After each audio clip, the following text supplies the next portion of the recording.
Sahabat RTV penyuka kuliner khas daerah istimewa Yogyakarta pasti udah nggak asing sama yang namanya mangut lele. Ya, mangut itu jenis makanan berkuah kayak gulai, cuma lebih encer dan pedas aja. Nah, salah satu warung mangut lele legendaris tuh ada dalam gang sempit ini nih. Tepatnya di Kelurahan Panggung Harjo, Kecamatan Sewon, Kabupaten Bantul. Istimewanya, kalau makan di sini, pengunjung dipersilakan masuk ke dapur untuk memilih sendiri makanan yang dimau. Nah, mangut lele di sini itu menu andalan yang terkenal gurih dan harum. Karena proses pemasaknya masih menggunakan ini nih, tungku berbahan bakar kayu. Sebelum dimasak sama bumbu rempah kayak bawang merah, bawang putih, cabai, dan kemiri, ikan lelenya diasap dulu menggunakan pelepah kelapa, sahabat. Teknik ini tuh ternyata warisan dari sang pendiri warung makan yang bernama Mbok Marto. Orang dulu kan mau beli minyak kan mahal ya.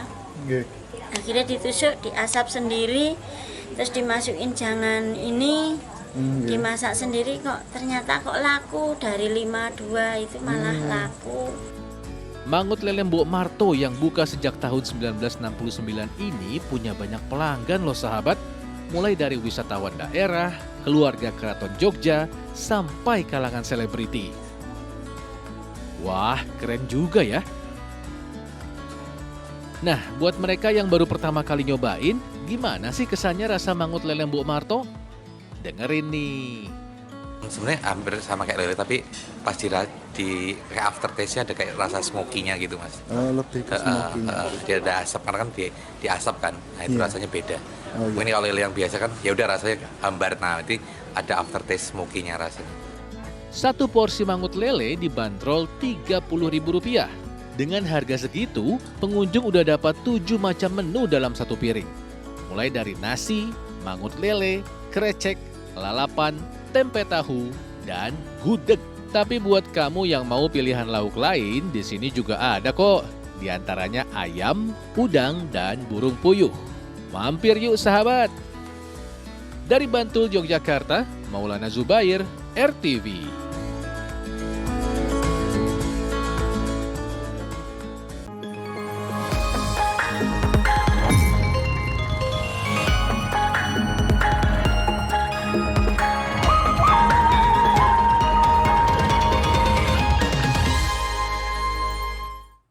Selamat pagi Doni. Halo, selamat pagi Tasya. Ayo kamu ngapain? Mau nyapa kamu dong. Luar biasa tuh ya lele ya, mangut lele. Pagi-pagi udah disajiin mangut lele dan itu jauh pula di Yogyakarta ya. Dan tadi katanya legend ya dari 1969, waduh. Jadi kalau kita kesana wajib tuh coba ini. Nah, masuk wishlist ya. Tentunya selain informasi mengenai kuliner tadi, kami juga masih memiliki sejumlah informasi menarik lainnya untuk kamu saksikan di Lensa Indonesia Pagi. Langsung saja bersama saya Doni Hermatra. Dan juga saya Tasya Syarif, ini dia Lensa Indonesia Pagi selengkapnya.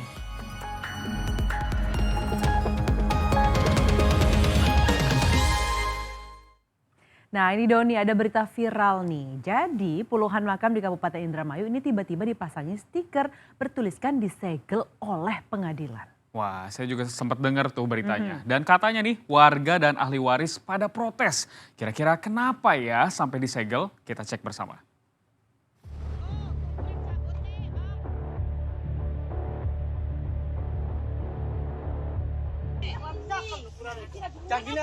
Wah, ada keributan di pemakaman nih.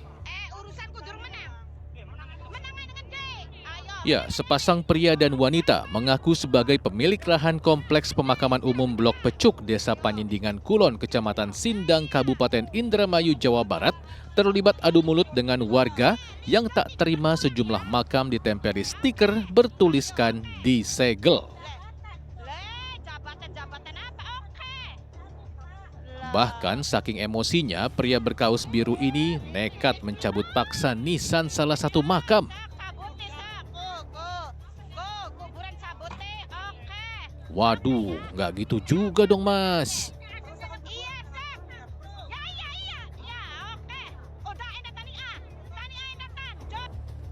Sebelumnya, viral soal informasi sekitar 20 makam di lokasi ini dipasangi stiker bertuliskan disegel, mengatasnamakan Mahkamah Agung Republik Indonesia dan Pengadilan Negeri Indramayu. Meskipun tulisannya sedikit typo ya, Indramayu, bukan Indramayu.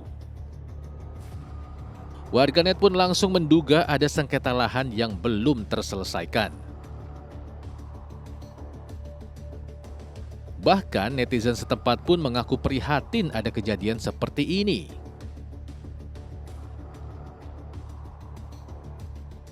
Tapi apa iya penyegelan ini atas sepengetahuan pihak pengadilan negeri? Coba kita cek nih. Bahwa bisa diluruskan oleh Pengadilan Negeri Indramayu bahwa itu tidak pernah dilakukan dan itu bukan merupakan produk dari pengadilan negeri. Bahwa itu adalah putusan pidana sebagaimana telah dijelaskan di dalam dan diatur di dalam KUHP, Kitab Undang-Undang Hukum Acara Pidana, bahwa pelaksanaan putusan pidana itu dilakukan oleh kejaksaan. Pun demikian bahwa tidak benar hal tersebut ada dilakukan dan atas pencatutan dari nama Pengadilan Negeri Indramayu tersebut, kami dari Pengadilan Indramayu telah berkoordinasi dan akan mengambil sikap dengan melakukan pelaporan untuk kemudian meluruskan bahwa kami tidak pernah mengeluarkan produk seperti stiker demikian. Nah lo, si Mas dan si Mbak ini kayaknya bakal terancam berurusan dengan hukum nih. Siap-siap dipanggil pihak berwajib deh kalau gitu. Dari Indramayu, Jawa Barat, Abdul Rahman, RTV. Warga di kawasan Marunda, Cilincing, Jakarta Utara kembali diresahkan dengan pencemaran limbah busa di Kanal Banjir Timur. Tak hanya busa nih Doni dan juga sahabat RTV, tapi ada juga sampah yang mencemari sungai di Kanal Banjir Timur. Aktivitas warga terutama nelayan terganggu. Dari mana munculnya busa dan sampah ini dia informasinya.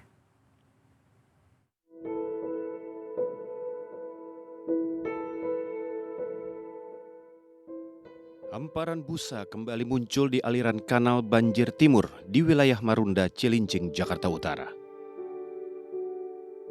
Bak penyakit yang tak kunjung sembuh, busa-busa ini kerap muncul di aliran KBT di kawasan Marunda. Bahkan, volume busa yang terjadi kali ini cukup besar.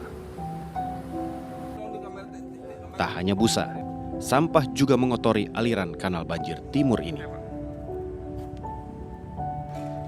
Keberadaan busa dan sampah ini meresahkan warga, terutama para nelayan di Marunda yang menggunakan aliran sungai KBT yang bermuara ke laut. Mereka tak bisa leluasa melakukan perjalanan sungai karena baling-baling kemudi perahu kerap tersangkut sampah dan busa membuat bibit ikan mati. Satu kemudi, keduanya ya limbahnya juga kotor ya. Jadinya kotor, bibit ikan banyak yang pada mati, udang, piting. Ini nggak ada petugasnya Pak yang bersihin Pak sama sekali? Mana ada? Nggak ada di sini yang bersihin, siapa yang bersihin? Oke, siap. Paling kalau dari PU kerjainnya di ujung laut doang. Ujung laut doang. Tidak ada yang mengetahui pasti dari mana datangnya volume busa yang besar ini. Namun warga memperkirakan, busa dan sampah tersebut berasal dari limbah rumah tangga berupa deterjen yang terbawa arus sungai dan terkena tekanan air ketika mengalir melalui pintu air Weir 3 Marunda. Dari Jakarta, Aprianto, RTV. Warga di sebuah desa di Banyuwangi, Jawa Timur kumpul di Bendungan, Jawa Timur. Ada yang mereka cari nih Doni. Nah, tapi yang jelas bukan sedang mencari jenazah yang hanyut di sungai ya sahabat. Jadi kira-kira apa yang mereka cari ya? Daripada penasaran, yuk kita cari tahu kira-kira apa yang lagi mereka cari.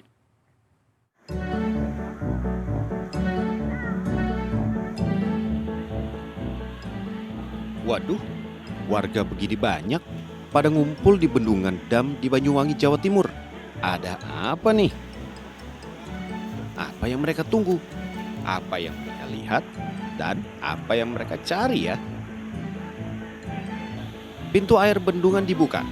Tapi ini orang-orang pada nggak takut apa ya? Masih pada nungguin apa sih?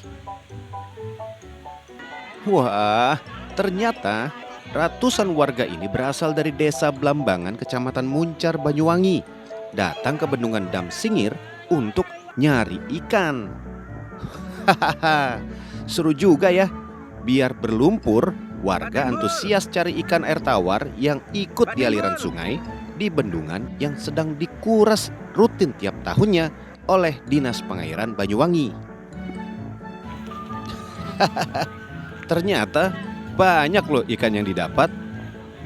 Lumayan buat dikonsumsi sendiri. Dan pengurasan sungai ini ternyata memang dilakukan Dinas Pengairan untuk perawatan, yang akhirnya dimanfaatkan warga jadi tradisi tahunan untuk menangkap ikan gratis. Saya kira ini dampak samping dari ketika pengeringan ini dilakukan, kemudian masyarakat melihat ada peluang, ada ekosistem yang terbangun secara alami yang menunjukkan ketika ini ada menjadi habitat makhluk hidup untuk hidup di sini, artinya kita bisa menjaga kelestarian sungai ini, minimal dapat dijadikan tempat hidup untuk ikan-ikan yang ada di sini. Dan tradisi tangkap ikan gratis ini juga dijadikan momen bagi warga sebelum musim tanam tiba. Nah, sahabat, mari kita jaga kebersihan sungai supaya mendatangkan kehidupan di sungai yang pastinya membawa manfaat bagi orang di sekitarnya. Dari Banyuwangi, Jawa Timur, Galih Mega, RTV. Kita ke informasi pilkada sahabat. Para calon gubernur Jawa Tengah terus belanja aspirasi masyarakat. Andika Perkasa mengunjungi Umbul Cokro, Klaten untuk melihat potensi wisata. Sedangkan Ahmad Lutfi menggandeng pegiat UMKM dalam acaranya di Ungaran.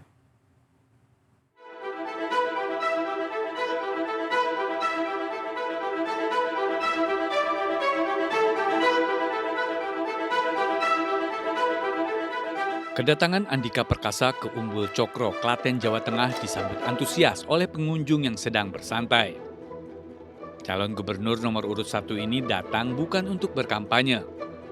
Andika belusukan untuk menyerap aspirasi sekaligus belanja permasalahan yang sedang dihadapi warga. Salah satunya masalah pengelolaan potensi alam yang berupa objek wisata yang ada di Jawa Tengah. Menurut saya ini adalah potensi, Mas, untuk dikembangkan, karena memang ujung-ujungnya kan kalau kita bisa membuat sebuah, apalagi ini tempat wisata, semakin banyak pengunjung maka akan semakin banyak tetesan ekonomi yang bisa berputar dari sebuah tempat.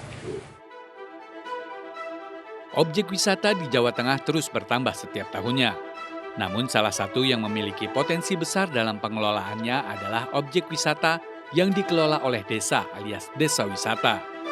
Menurut Pemprov Jawa Tengah saat ini ada 818 desa wisata yang tersebar di 35 kabupaten kota, yang tentunya bisa menjadi ujung tombak dalam pemberdayaan masyarakat dan UMKM setempat. Calon Gubernur Jateng nomor urut 2 Ahmad Lutfi pun tak mau kalah. Dalam senam bersama warga Ungaran Kabupaten Semarang, Jawa Tengah, ia mengajak warga untuk ngopeni alias merawat UMKM yang dimiliki warga lain dengan cara berbelanja dari UMKM. Sehingga perputaran ekonomi bisa menyejahterakan sesama warga. Untuk menciptakan masyarakat kita sehat dan UMKM di tempat kita bisa menumbuh kembangkan ekonomi di wilayah kita. Berdasarkan data BPS Jawa Tengah, jumlah UMKM yang terdaftar yang ada di 35 kota kabupaten se-Jawa Tengah mencapai 890.000 unit.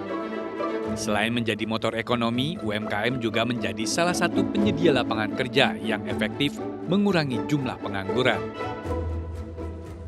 Dua cara untuk meningkatkan ekonomi masyarakat dari dua calon gubernur ini sudah ditawarkan. Cara manakah yang lebih efektif menarik suara warga? Dari Klaten dan Ungaran, Jawa Tengah, Singgi Aji Pasa Lukadinata, RTV. Selasa kemarin menjadi hari kedua Presiden terpilih Prabowo memanggil tokoh-tokoh nasional untuk masuk dalam kabinetnya. Yang menarik ada jajaran artis, atlet, dan influencer seperti Taufik Hidayat dan juga Raffi Ahmad yang mendatangi kediaman Prabowo. Kira-kira jabatan apa yang akan mereka sandang pada kabinet Prabowo nanti ya sahabat? Selasa kemarin pemanggilan tokoh politik dan profesional yang akan menjadi calon menteri dan pejabat dalam kabinet baru Presiden terpilih Prabowo Subianto masih terus berlangsung. Pada hari kedua ada nama-nama yang cukup dikenal masyarakat yang datang memenuhi panggilan Prabowo di Kertanegara, Jakarta. Raffi Ahmad bersama dengan Miftah Maulana alias Gus Miftah datang bersamaan pada Selasa sore. Setelah bertemu dengan Prabowo di kediamannya, Raffi menyatakan bahwa ia diminta membantu di bidang seni kreatif. Pastinya kalau saya dalam bidang yang memang saya kuasai, kira-kira di generasi muda, badan kreatif, dan juga pekerja seni kurang lebih itu, mungkin nanti selebihnya dan lebih pastinya lagi agar Bapak Presiden terpilih, Bapak Prabowo yang nanti mengumumkannya. Tapi terima kasih, mohon doanya.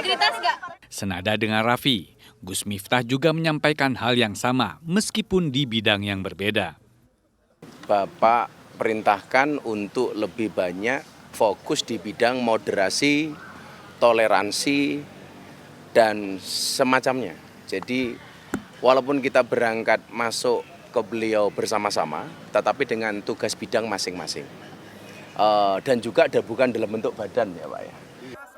Mantan atlet bulu tangkis Indonesia Taufik Hidayat juga diminta Prabowo membantu di bidang yang ia kuasai. Saya diminta untuk membantu di kabinetnya beliau dan sesuai dengan bidangnya. Ya saya sebagai Menteri Hukum ya. Saya sebagai atlet di mananya nanti arahan dari beliau aja. Dari bidang musik ada dua musisi Indonesia, Giring Ganesa dan Yovie Widianto, yang datang ke kediaman Prabowo. Namun Yovie Widianto tidak memberikan keterangan terkait perbincangannya. Sedangkan Giring memberi isyarat akan membantu Prabowo di bidang yang sama dengan Fadlizon. Ya sebetulnya seputar apa yang kemarin juga dibicarakan sama Bang Fadlizon ya, gitu. Bahwa kita punya tugas besar untuk membangun bangsa dan negara dan juga tugas besar untuk reinventing the Indonesian culture and identity ya, gitu. Mas, Wamendikbud. Tapi akan kerja bareng. Posisinya Wamen, Mas. Oh nanti akan sama Pak Fadlizon. Pak Prabowo aja dong. Berarti kerja sama sama. Setelah memanggil 46 nama di hari pertama, Prabowo memanggil lebih dari 50 nama di hari kedua. Ada kemungkinan nantinya nama-nama ini akan mengisi posisi menteri, wakil menteri, kepala badan, dan lembaga lain yang ada dalam kabinet Prabowo Gibran periode 2024-2029. Dari Jakarta, Tim Liputan RTV.